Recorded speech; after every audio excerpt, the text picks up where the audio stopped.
I'm missing these. These are the door restrainers. I don't know what you might call them. So I'm on the left-hand door, and there's my cardboard template. And I think there was something attached here when I got the car, but it didn't do really anything. So I'm starting from scratch. And I think the one I took off was straight, and I'm making this one an arc because the speakers were fitted here, and if it's straight it's going to interfere with the speaker. So I'm arcing it so that it comes away from the speaker as the door closes. And I don't want to move the speakers anywhere because I've already cut the panel and put the hole in it, and I've not considered that. So here's my template. This is where it passes through the door at full opening. So I guess it's fouling somewhere, so I need to move that, get that to stop somewhere just inboard of that a little. And what I thought I might try is, if we imagine that's the opening in the door, and the metal comes through there somewhere. So some sort of rubber stop there, and maybe this affair. So this will be a spring, and as the door opens, it clicks into there, and that'll keep it open. Will that work? Let's give it a shot. So that's the sort of shape I want to create, so that when the door opens, it'll slide through the hole here and click into that. So this end will be loose, this end will be fixed, and that will hopefully go through the hole and spring. So I'm going to try it first in just a bit of 1mm steel, which will be no good, it won't have any spring in it, but see if I can get the shape right with that. Right, this is the affair on the other door. This is on the right hand door, and this is what I've come up with so far. And this would go through the other way, but it's easier to film this way, and that does sort of work. That will go in there and lock there. There'll be a lot of leverage on this door, and these doors are about 1 metre long and they weigh half a tonne. So that would sort of work. Needs refining, but this is quite a fiddle to bend it into that, especially I'm working with some springy stuff. So I think I might be better in making this arm as one piece, and then making this springy bit in a different metal in another piece, and not attaching it here, but just putting a rivet through it this end. So this end is sort of loose, and on this piece I can put a stop with a rubber washer on, and I think that'd be better. I've been through my stock of springy stuff, and this is the best I've got, I think. Old saw blade, this is about 1mm.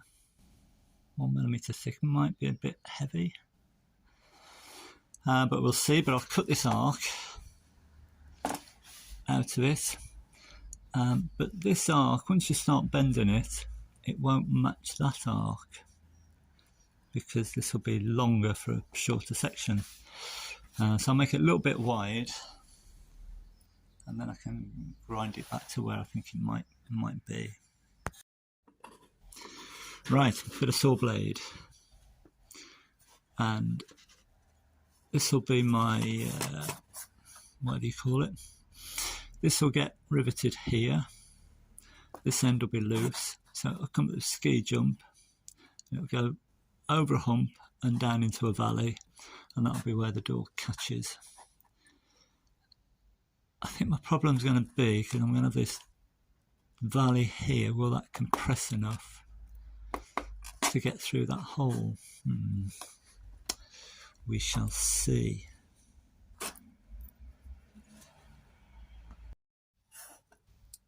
No. There's the ski slope. And this is where it's going to latch, just in this little valley here. And I'll put a rubber washer on the end there. But do I put a rivet in there? Would just a little bit of weld do there. I mean, it will mess the spring up a little bit.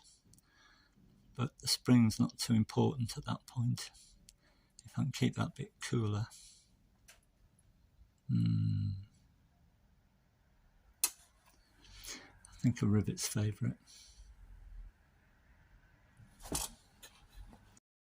Right, rivet made from a nail.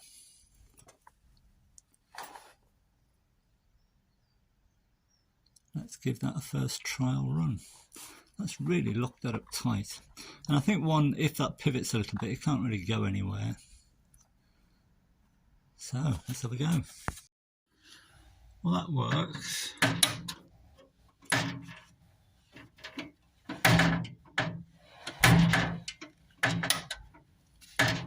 I would like the door to open more, so that valley is slightly too far ahead.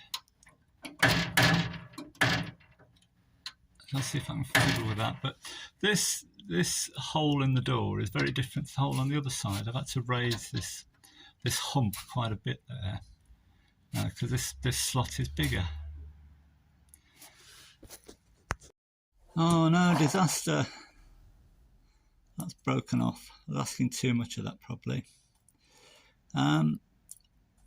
So I think on the Mark II, I can soften this end up, just warm it up. Because the spring, I believe, only really needs to be in this bit. So if I keep that cold and heat that end up, and I need to move this further ahead. So I can reuse this base plate where I remake that top bit. Onward! Right, this is where I would like the valley to be. So moving that across maybe 8mm. I don't think I need this bit here. I don't actually think that's really required. I'll do away with that bit. And I think I'll put this section on the underneath, so that from the top you just see that and you don't see all this bendy metal. And I think that will look neater. I was actually going to make this for the left door and then fit it to the right, but the aperture that this goes through are very different, so they're not really interchangeable. So let's have another go. Okay, let's give that a try. Plenty of weld on the back, that won't fall off.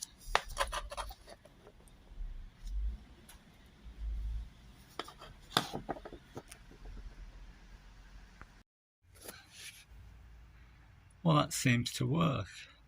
I mean, I did mean to put this on the underside rather than the top side, but it doesn't offend me too much. But there's just a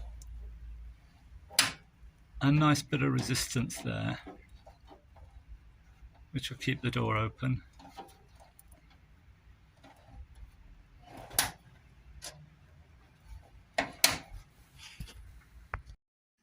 Done as far as I can. This one's still in kit form because the other door's not on, and I'm not going to put it on again. I'm sick of putting it on and off. So I'm going to have to shallow that out a bit. But you can't even try it. This lump here, it's impossible to pull that through the door by hand. You have to have the leverage of the door to pull that through. It's amazing. Anyway, another job sort of done.